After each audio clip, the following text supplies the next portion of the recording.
आज आप सभी कैसे होंगे। आई होप कि आप सभी अच्छे होंगे।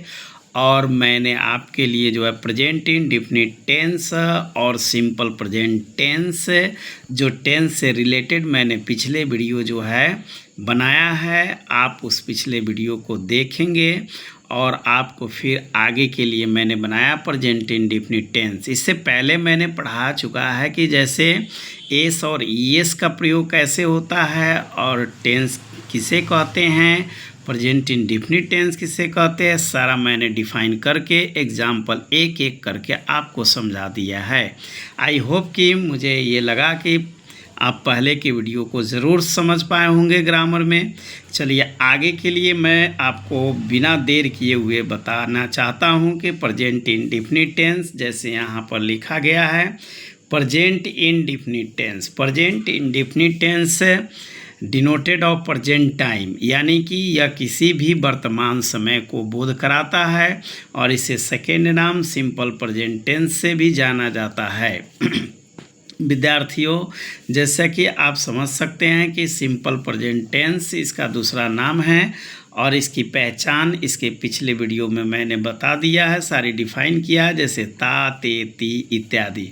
मैं फिर से आपको बताना चाहता हूं कि ये ता, ते, ती के अकॉर्डिंग ही हमने अफर्मेटिव सेंटेंस का सिलेक्ट किया है। अफर्मेटिव सेंटेंस का अर्थ क्या होता है? अफर्मेटिव सेंटेंस का अर्थ विद्यार्थी स्वीकारात्मक वाक्य के लिए प्रयोग होता है।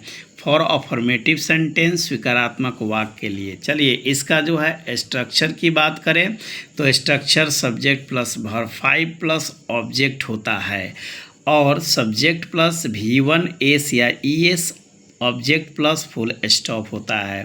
तो मैंने इसके एस और ES पर जो है आपको चर्चा पिछले वीडियो में कर चुका हूँ। ओनली यूज ऑफ एस से रिलेटेड आपको सेंटेंस में बताने चल रहा हूँ। तो चलिए ध्यान से देखिए विद्यार्थी, यहाँ पर है कि वह रोता है, वह रोता है, ओनली फॉर एस का प्रयोग करना है। जैसे आपको मैंने पिछले वीडियो में यह बता दिया कि ही, सी, इट, एनी नेम के साथ आप जो है एस या एस का प्रयोग कर सकते हैं। जैसे वह रोता है, यहाँ पर फर्स्ट जो है आपका एग्जाम्पल है कि ही वीप्स वह रोता है। 2 नंबर जो एग्जाम्पल है कि घोड़ा तेज दौड़ता है, घोड़ा तेज दौड़ता है। द हॉर्स रन्स फास्ट, यहाँ देख सकते हैं कि ओनली एस लगाया गया है। और जो है तीसरे नंबर जो है वो रवि कुर्सी को घसीटता है। तो Ravi drags this chair, Ravi drags this chair, Ravi कुर्सी को घसीटता है। इसमें आपको ड्रैग्स में एस केवल लगा हुआ है, ड्रैग्स वर्ड्स में केवल एस लगा है। 4 नंबर एग्जाम्पल जो देखेंगे वह प्रतिदिन कसरत करता है। देखिए यहाँ पर विद्यार्थी वह प्रतिदिन कसरत करता है। ही टेक्स वर्ब में आपको जो है ओनली एस लगा हुआ है। ही टेक्स एक्सरसाइज एवरी डे। चलिए अब यहाँ बताएंगे कि टेक्स का प्रयोग क्यों होता है, क्योंकि जो वर्क हमारा धीरे धीरे स्लो होता है उसमें टेक्स का प्रयोग होता है।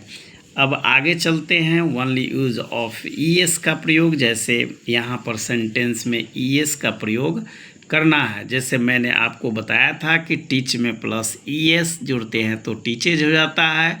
कैच में अगर ES जुड़ते हैं तो वह प्लूरल वर्ड कैचेज हो जाता है। टच में ES जुड़ते हैं तो टचेज हो जाता है। वॉच प्लस ES अगर करते हैं तो वॉचेज हो जाता है। सर्च प्लस ES करते हैं तो उसमें सर्चेज हो जाता है। जैसे इसके मैंने पिछले वीडियो में कुछ जो है वोकैब्युलरी से आपको इंडिकेट कर समझाया भी हूँ। आज मैं उसी जो है वोकैब्युलरी के डिपेंड मैंने आपको वाक्य मेक सेंटेंस में आपको प्रयोग करके मैं बना रहा हूँ। तो आई होप कि आप सभी समझ रहे होंगे और अच्छा से जो है समझ पाएंगे। चलिए पहला है वह मुझे सिखाता है, ही टीचेज मी। तो विद्यार्थी यहाँ पर देख सकते हैं कि ES लग गया। ही टीचेज मी, वह मुझे सिखाता है। 2 नंबर वाक्य है, वह गेंद पकड़ता है। तो he catches the ball, he catches the ball, यहाँ पर कैचेज में ES लगा हुआ है। 3 नंबर में वह मुझे छूता है, वह मुझे छूता है, ही टचेज मी, ही टचेज मी। 4 नंबर, यह टीवी, वह टीवी जो है देखता है, वह टीवी देखता है। देखिए यहाँ पर he watches TV, he watches TV, इसमें ईएस आपका जुट गया। 5 नंबर में, वह गाना खोजता है, वह गाना खोजता है, he searches a song, he searches a song. Next, वह बॉक्स ठीक करता है, तो वह बॉक्स ठीक करता है, तो he fixes the box, he fixes the box, he fixes the box. Next 7 number, वह मुझसे बात करता है, वह मुझसे बात करता है। वाक्य है विद्यार्थी, तो इसमें देख सकते हैं कि यहाँ पर ही टॉक्स और पासेज दोनों का प्रयोग कर सकते हैं। He talks passes a message, है ना। 8 नंबर में, वह अपना बाल धोता है, वह अपना बाल धोता है, ही वॉशेज हीज चेयर, ही वॉशेज हीज चेयर, सॉरी, ही वॉशेज हीज हेयर, ही वॉशेज हीज हेयर, वह अपना बाल धोता है। चलिए 9 नंबर में, वह चर्च जाता है, ही रीचेज द चर्च, वह चर्च जाता है, ही रीचेज द चर्च। चलिए मैं आपको यह बताना चाहूँगा कि यहाँ पर एस और ईएस के प्रयोग से बने हुए सेंटेंस, अफर्मेटिव सेंटेंस का मैं जिक्र कर रहा हूँ। आई होप कि आपको बहुत अच्छा तरीक़ा से यह समझ में आएगा। चलिए मैं इसके लिए सबसे पहले विद्यार्थियों और हमारे कॉम्पिटिटिव बैच के जितने भी हमारे फ्रेंड्स हैं, गाइस हैं, वो पहले पिछले वीडियो को देखकर आगे के वीडियो को आप अच्छे तरीक़ा से इंग्लिश ग्रामर में टेंस काल को समझ सकते हैं और आपको इंग्लिश बहुत अच्छा तरीके से बोलने और लिखने पढ़ने आ जाएंगे।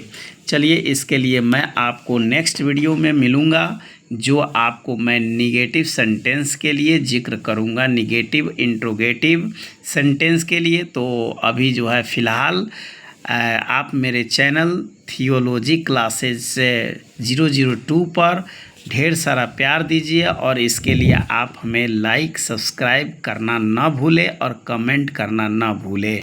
धन्यवाद, थैंक यू।